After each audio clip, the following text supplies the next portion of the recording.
Welcome to Raaonline. Today's topic is Caesarean section. So the verb sedare means to cut and it is Latin. Okay, so Caesarean section is an operative procedure whereby the fetus at the end of 28 weeks is delivered through an incision on the abdominal and uterine walls. So if we are doing the same procedure before 28 weeks, it is called as hysterectomy, and after 28 weeks it is called as Caesarean section. Now if the incision was given on a ruptured uterus, it is not a Caesarean section, it is a exploratory laparotomy.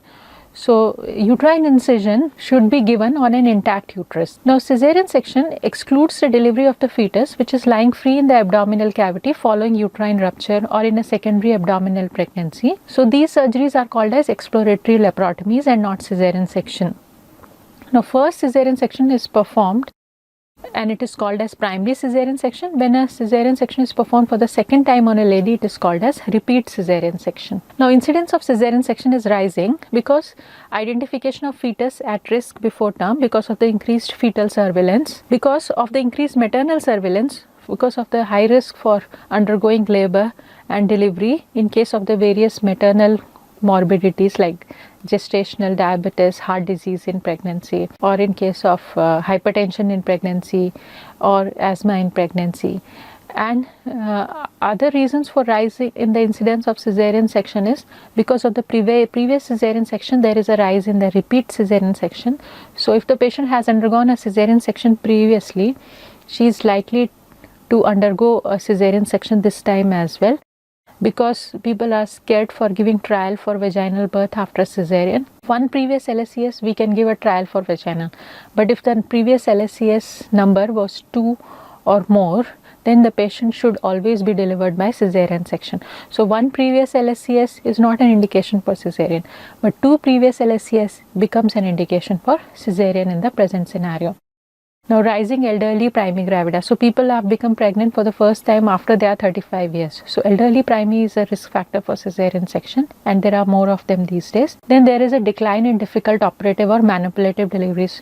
These days people are reluctant to apply difficult forceps or mid cavity or high forceps.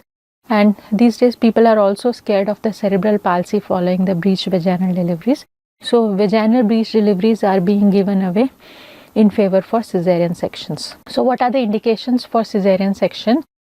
So it is indicated when vaginal delivery is found unsafe either for the mother or the fetus. The absolute indications for Caesarean are, even if there is an intrauterine death, then also we have to do a Caesarean section.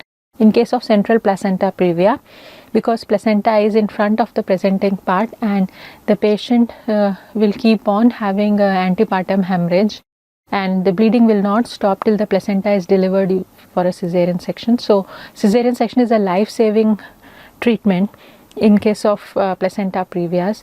Contracted pelvis or an absolute cephalopelvic disproportion is an absolute indication, because the patient will develop obstructed labor and then rupture uterus, and ultimately we will lose both the mother and baby. So if the patient is having a cephalopelvic disproportion, a contracted pelvis, becomes an indication for Caesarean section to prevent the complications of obstructed labor. If there is a fibroid in the lower segment, or if there is a cancerous growth on the cervix in the lower segment, when the vaginal delivery will cause massive pelvic hemorrhage, we do a Caesarean section. And if there is an advanced cancer cervix, when the cervix will not be able to dilate and there will be a torrential hemorrhage from the cancer cervix, so Caesarean section is indicated. The relative indications for Caesarean section is mild cephalopelvic disproportions. Previous Caesarean section done just once time, the patient can be given a trial of vaginal birth or taken up for a repeat Caesarean section.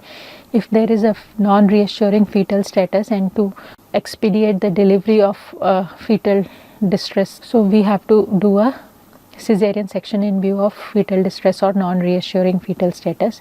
If there is a dystocia or abnormal labor because of the defects in the passage power or the passenger, we can do a Caesarean section. If the patient is having antepartum hemorrhage due to placenta previa or abruptio placenta, then the patient needs to be taken up for Caesarean section.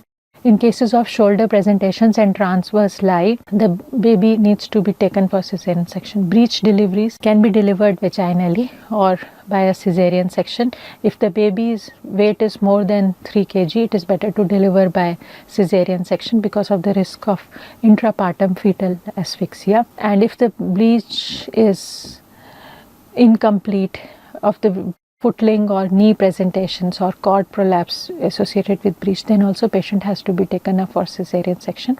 If the patient is having a failed induction of labor, then she has to be taken for cesarean section. If the patient is severe preeclampsia and eclampsia patient who's throwing fits and the fetal safety is jeopardized, the patient has to be taken for cesarean section.